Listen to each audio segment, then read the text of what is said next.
మృత్యువు దూసుకొచ్చినా ప్రాణాలు దక్కించుకున్నారు. ఇదొక న్యూస్ చూద్దాం ఇయాల. మృత్యువు దూసుకొచ్చినా ప్రాణాలు దక్కించుకున్నారు. కారుపై కారుపై పడి కారుపై పడిన లారీ తప్పించుకున్న కుటుంబం. అయ్యో! ఇంత పెద్ద లారీ కారు మీద ఎట్లా పడ్డది చూడు.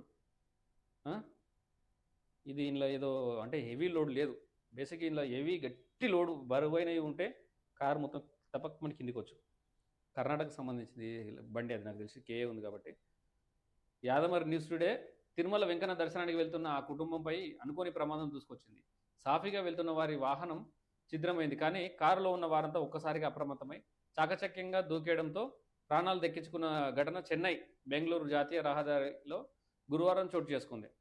అనంతపురం జిల్లాకు చెందిన మహేష్ తన కుటుంబంతో కలిసి గురువారం తిరుమలకు వెళ్తున్నారు. జిల్లాలోని కుక్కలపల్లి బస్టాప్ వద్ద ముందు వెళ్తున్న ఓ లారీని వెనక నుంచి మరో లారీ ఢీకొట్టడంతో అది అదుపు తప్పి ఉన్న కారుపై పడిపోయింది. కారు నుజ్జయింది. అంతలోనే లోపలున్న మహేష్, ఆయన భార్య, అత్త, బావమరిది, ఇద్దరు చిన్నపిల్లలు బయటకు వచ్చేయడంతో వెంట్రుక వాసిలో ప్రాణాలతో బయటపడ్డారు. వాహనాలు దెబ్బతిన్నా ఎవరికి ఎలాంటి గాయాలు కాలేదు. ఇటీవల ఇదే కూడలిలో కారుపై లారీ పడిన ఘటనలోనే ఓ సాఫ్ట్వేర్ ఇంజనీర్ దుర్మరణం చెందారు. చూసినావా ఎందుకు ఇట్లా ఓవర్లోడ్? ఇట్లా పడడమేంది, వాళ్ళు గుద్దడమేంది, ఇది ఏదడమేంది? నాకు తెలిసి నేను మా గజ్జలు పోతుంటా కాబట్టి ఆ కరీంనగర్కి సంబంధించి ఆ పెడ్నాపూర్కి ఇప్పుడు వస్తలే వాటికి హైవేకి వెళ్ళిపోతున్నాయి లారీలు. ఇంతకుముందు గతంలో ఎట్లా జరుగుతుందంటే లారీ కెపాసిటీ ఎంత, దాంట్లో వేసే లోడ్ కెపాసిటీ ఎంత. సో లారీ ఇంజన్ కెపాసిటీ ఎంత, అది అంత పెద్ద లోడ్ని ఎట్లా గుంజుకుపోతుంది? ఇప్పుడు అథ్లెటిక్ 100 వరల్డ్ రికార్డు 100 మీటర్స్ కొట్టినటువంటి బోల్టు ఒక 10వ తరగతి పోరని చేతి పట్టుకొని గుంజుకోపోతే ఎటువంటి పరిస్థితి? అంత స్పీడ్లో ఈడు రుక్తాడా? వీనికి అంత తాకతుంటుందా? అంటే ఫోర్సు ఆ లారీకి ఉన్నటువంటి బరువుని ఆ లారీ అంత బలంగా తీసుకుపోవాల్సిన పరిస్థితి వస్తుంటుంది.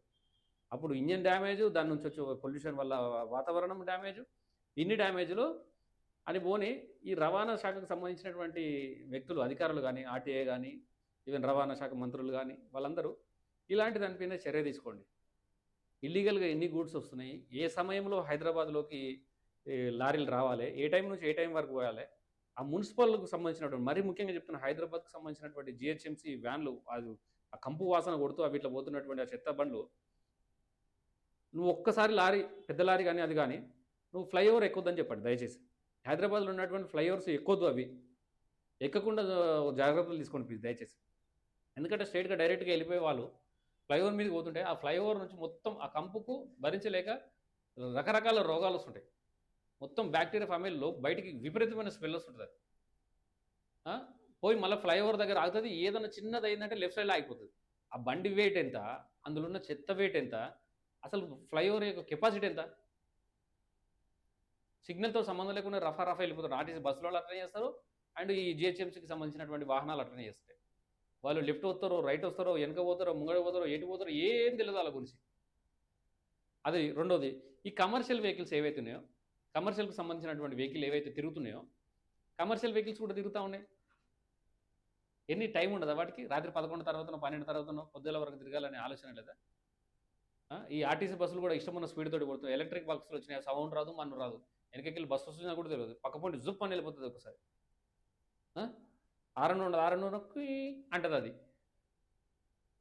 దానికి ఒక పెద్ద ఆరన్ కూడా ఉండదు, అది ఏదో స్కూటీ కొట్టినట్టు కొడుతుంది ఆరన్.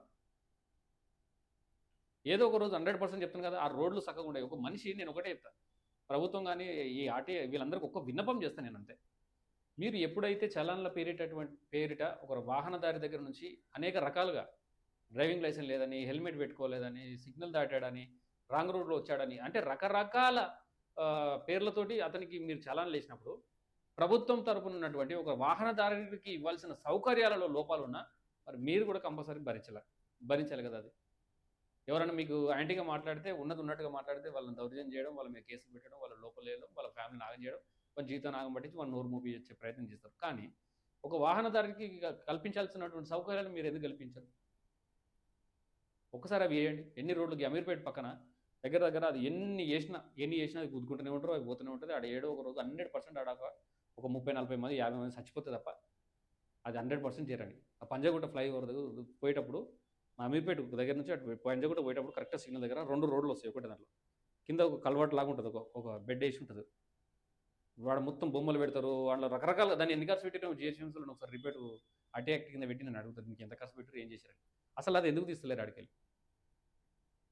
లేదు రోడ్నే సమానంగా లేపలేరా, లేకుంటే దాన్ని ఎందుకు ఎందుకు కట్ చేస్తలేదు, దాన్ని ఎందుకు కట్ చేసి రోడ్ను కరెక్ట్గా క్లియర్గా చేయట్లేదు. ఆడ రకరకాల గోడలు పెడతారు, దాన్ని గుద్దుకుంటారు, వాడు ఆగమాగం అవుతుంది, ఆడ పిచ్చిలు వేస్తుంటుంది. ఆడ జస్ట్ ఈ నుంచి ఒక 10 మీటర్ 20 మీటర్లు ఉంటుంది అది.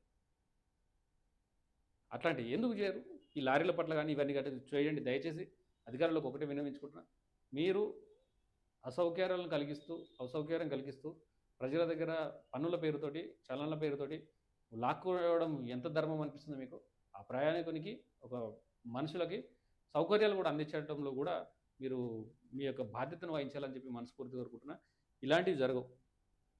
కరెక్ట్ లోడ్ వేసుకొని ఉంటే ఈ కేసులో, ఈ విషయంలో వీళ్ళు చచ్చిపోయి ఉంటే పరిస్థితి ప్రాణాలు తెచ్చిస్తారా? ఈడు అజాగ్రత్తగా వెనక పోడు దీన్ని గుద్దుతా ఈడు పోయిండు అనడానికి అది ఏంది ఎంతవరకు కరెక్ట్, దాంట్లో లోడ్ ఎంత ఉంది, ఆ బండి ఎక్కడిది, ఇంత లోడ్ ఎంత ఉంది, ఈ డ్రైవర్లకు కరెక్ట్ ఎక్స్పీరియన్స్ ఉందా, వాళ్ళు మధ్య మత్తులు ఉన్నారా, ఏమున్నారో చూసుకొని విచారణ జరిపి ఈ తగినటువంటి కుటుంబానికి సరైన న్యాయం చేస్తారని చెప్పి మనస్ఫూర్తిగా కోరుకుంటున్నాను.